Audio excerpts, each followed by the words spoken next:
Bonjour Valérie. Moi aussi, bonjour à tous. Comme tous les lundis et comme tous les jeudis, pour votre rubrique avec vos bonnes ondes. Alors aujourd'hui, vous nous emmenez en Normandie où rien ne se perd, tout se recycle. Vous allez nous expliquer. Vous avez découvert une petite entreprise qui offre une deuxième vie aux conteneurs. C'est ça, vous le savez, les conteneurs, ce sont ces boîtes multicolores qui voyagent sur toutes les mers du globe. Et quand elles ont beaucoup bourlingué, eh bien, elles s'abîment et les compagnies maritimes s'en séparent. Mais près d'Évreux, vous l'avez dit, Julien, cette petite entreprise les recycle. Vous allez voir, une fois aménagées, relookées, ça donne des choses étonnantes. Lola Chavy et Théo Manisier nous racontent la deuxième vie des conteneurs. Mon idée pour la France, c'est de récupérer des conteneurs qui ont beaucoup voyagé, qui sont un peu fatigués, et je leur donne une seconde vie. Ce matin-là, Tony nous a donné rendez-vous dans son entreprise. Il reçoit un conteneur Bonjour, ça va? Ouais.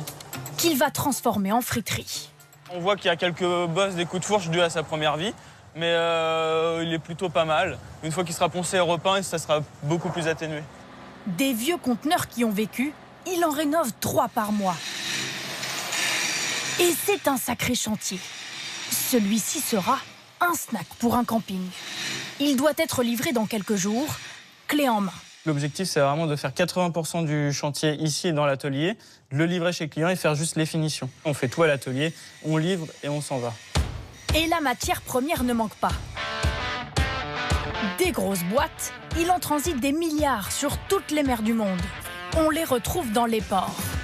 Ce gigantesque porte-conteneur fait une pause en Normandie avant de continuer sa route vers le Sénégal. Ce navire-là, il fait escale au Havre pour traiter environ 1000 conteneurs. Ils ont beau être solides, au fil des escales et des voyages, ils s'abîment.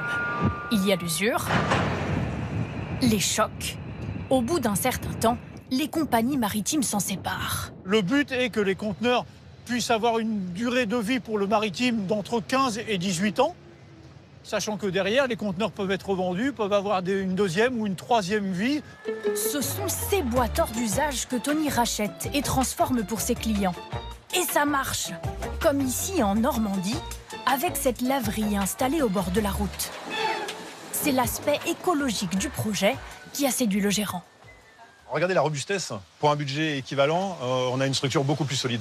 Qu'il a peut-être traversé l'Amérique, ce conteneur ou... Ah, il a déjà fait plusieurs fois le tour du monde. Et puis là, écoutez, il est dans son port d'attache, son port final. Là. Et ça plaît aussi aux clients. C'est une bonne idée parce que ça permet de redonner vie à des objets. C'est pas plus cher et c'est plus écologique, donc tant mieux pour l'environnement et tant mieux pour mon porte-monnaie. Retour à l'atelier. Après 3 semaines de travail, le snack est prêt. Tony va le livrer chez son client, qui n'en est pas à sa première commande. Donc là, on va au camping du Château de Boif. Bonjour, ça va? Ouais, très bien, merci.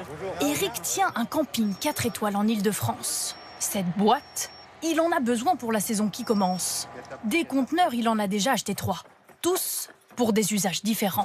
Ici, l'espace coworking, télétravail, c'est mobile. Je peux le changer de place, je peux réorganiser mon espace comme bon me semble. Il a été séduit par le côté pratique. Ici, c'est notre espace bien-être. Il suffit de brancher l'électricité et l'eau et tout fonctionne. Eric a déboursé 20 000 € pour celui-ci. Voilà les clés, Il accueillera bientôt un petit restaurant. Heureux? Très content, très satisfait du rendu. Et puis, on attend les clients maintenant. Partout dans le monde, ces boîtes inspirent des architectes soucieux de préserver la planète.